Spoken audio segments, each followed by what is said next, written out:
अस्सलाम वालेकुम स्टूडेंट, हम पढ़ने लगे हैं नमूनिया। आज का जो हमारा टॉपिक है वो है इंतहाई इंपॉर्टेंट। ठीक हो गया, हमने रिस्पायरेटरी डिसऑर्डर्स में लास्ट टाइम जो हमने डिस्कस की थी वो ग्रुप की थी। आज हम पढ़ेंगे नमूनिया।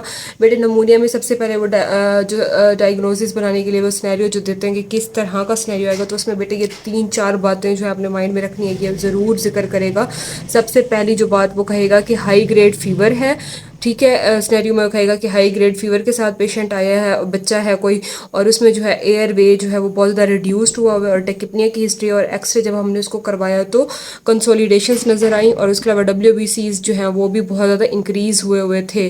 ठीक हो गया, ये 4-5 बातें जो है आपने इस तरह का सिनेरियो आ सकता है। अब डेफिनेशन की बात करते हैं कि नमूनिया को हम डिफाइन किस तरह से करते हैं। बेटे नमूनिया में क्या होता है, बेसिकली क्या हो रहा होता है, जो हमारे लंग्स हैं उसके जो पैरेन्काइमा है उसकी इन्फ्लेमेशन हो रही होती है। ठीक है, लंग्स का जो पैरेन्काइमा, अब लंग्स के पैरेन्काइमा में क्या क्या चीज़ें इंक्लूड होती हैं। लंग्स के पैरेन्काइमा में जो है लोअर रिस्पायरेटरी ट्रैक आता है, जिसमें क्या क्या चीज़ें हो जाएंगी बेटे, उसमें जो है हमारे पास ब्रोनक्यूल्स आ जाती हैं, एल्व्यूलाई आ जाते हैं, एल्व्यूलर स्पेसिस आ जाती हैं बेटे, ये सारी चीज़ें जो हैं आएंगी। एल्व्यूलर सैक्स हो गया, एल्व्यूलर डक्ट्स हो गया, एल्व्यूलाई हो गए, ये सारे बेटे लंग पैरेन्काइमा में आता है।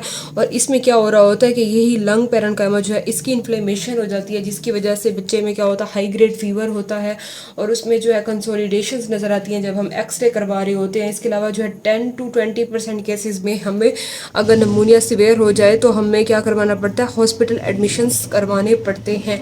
अच्छा, क्लासिफिकेशंस की हम बात करते हैं तो सबसे पहले जो है क्लासिफिकेशंस में उसने डिवाइड किया हुआ है इसको डिफरेंट टाइप्स में, कि जो है क्लासिफिकेशन कितने तरह की हो सकती है। तो बेटे सबसे पहले जो है उसने क्लासिफिकेशन में एनाटॉमिकल क्लासिफिकेशंस की बात की है, जिसमें उसने कहा हुआ है कि ब्रोंको नमूनिया हो सकता है। ठीक है, ब्रोंको नमूनिया में क्या होगा, इसमें नाम से ही जाहिर रहा है कि ब्रोंकाई इन्वॉल्व होंगे, इसमें इन्फ्लेमेशन हो जाएगी ब्रोनक्यूल्स की, और किस तरह से इन्फ्लेमेशन होगी, पैची इन्फ्लेमेशन होगी और पैची इन्वॉल्वमेंट हो रही होगी। जब हम एक्सरे करवाएंगे ना तो वहाँ पे ब्रोनिक्यूल्स में जो है हमें पैचेस वगैरह दिखाई देंगे।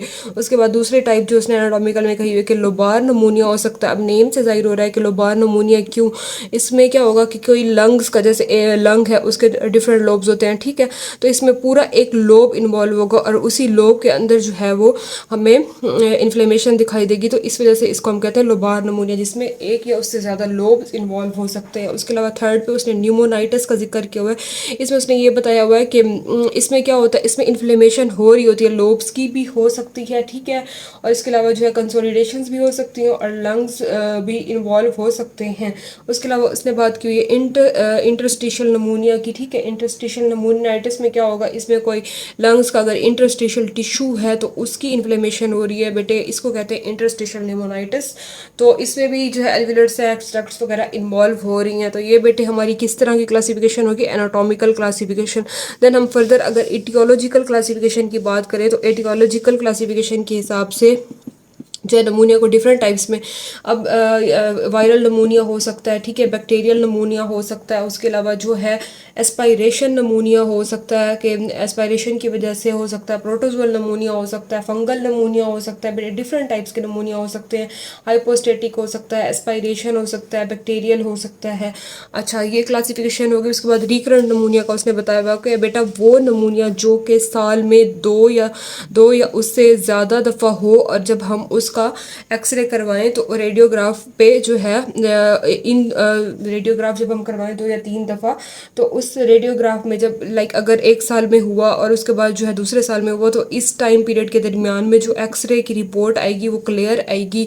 मतलब एक दफ़ा हुआ, उसके बाद एक्सरे करवाया तो रिपोर्ट बिल्कुल क्लियर आई कि कोई कंसोलिडेशंस वगैरह नहीं है, उसके बाद दोबारा हो गया तो ऐसा नमूनिया जो कि बार बार हो रहा हो और 2 या उससे ज़्यादा एपिसोड्स हो एक ही साल में, या 3 एपिसोड्स हो एक ही साल में, और जब हम रेडियोग्राफ करवाएं तो उस पर जो है इन दोनों अक्रेंस के दरमियान, 2 अक्रेंस के दरमियान जो है एक्सरे जो है अगर क्लियर आए तो इसको बेटे कहते हैं हम रिकरेंट नमूनिया।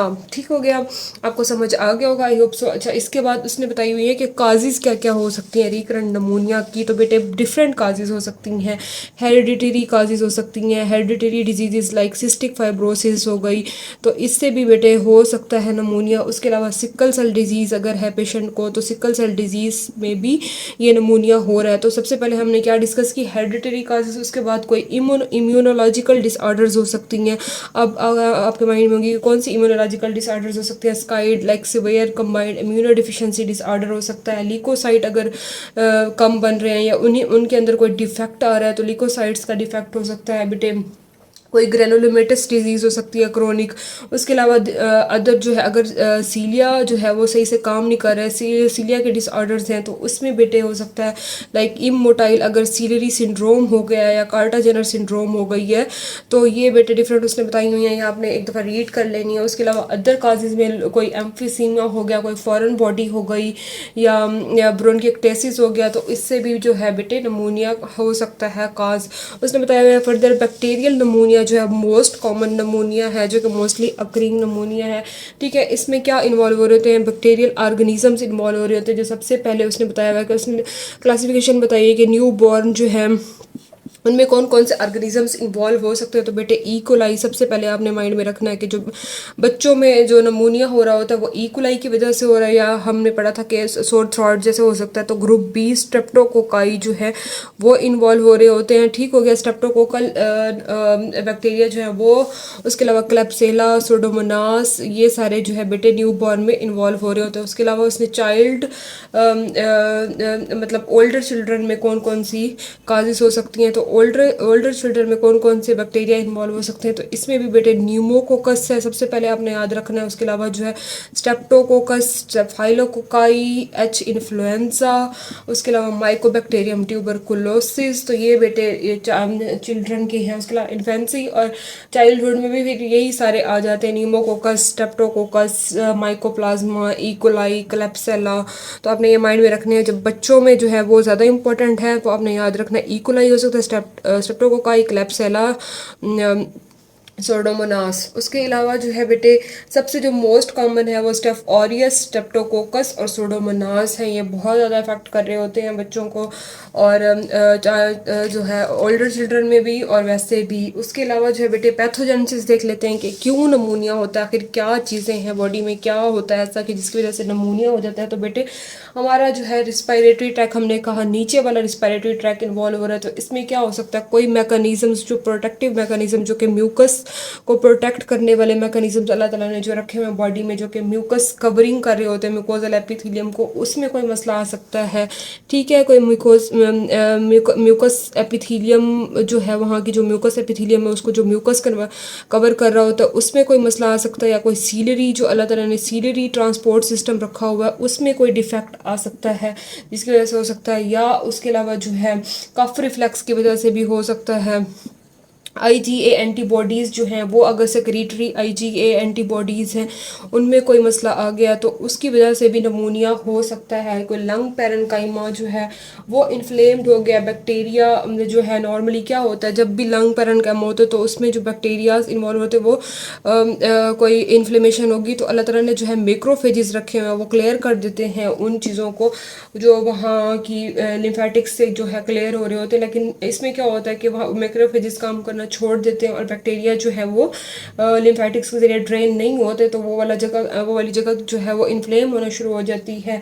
तो बेटे नमूनिया की वजह से यही वजह हो सकती है कि डिफरेंट बैक्टीरिया जो है वो इन्फ्लेम कर सकते हैं स्ट्रक्चर्स को, इनमें कोई भी जो है सिस्टम ख़राब हो सकता है। उसके अलावा क्लिनिकल फाइंडिंग्स क्या क्या होती हैं कि पेशेंट हमारे पास किस तरह से प्रेजेंट करता है। तो बेटे मैंने आपको पहले बताया उसको चिल्स की हिस्ट्री होगी, हाई ग्रेड फीवर होगा, high grade fever 104 degree Fahrenheit तक हो सकता है। उसके अलावा उसको जो है कफ़ हो सकती है लेकिन कफ़ नॉन प्रोडक्टिव टाइप होगी। ठीक है, प्रोडक्टिव कफ़ नहीं होगी, नॉन प्रोडक्टिव कफ़ होगी। डायरिया वोमिटिंग की भी हिस्ट्री हो सकती है बेटे उसमें।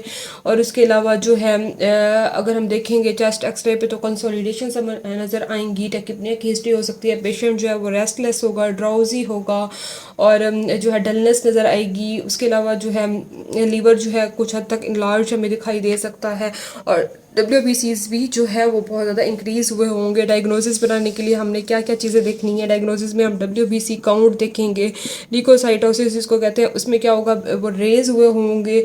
उसके अलावा जो है हम एक्सरे जब करवाएंगे तो उस पर जो है हमें कंसोलिडेशंस नज़र आएंगी। कंसोलिडेशंस जो है या लोबार नमूनिया की वजह से जो है लोब्स पूरे इन्वॉल्व नज़र आएंगे, पैची इन्वॉल्वमेंट नज़र आ सकती है। ब्लड कल्चर हम करवा सकते हैं, ब्लड कल्चर से भी ग्राम स्टेनिंग हम करवा सकते हैं बेटे। उसके अलावा ASO टाइटल जो है वो भी उसमें रेज हुआ होगा।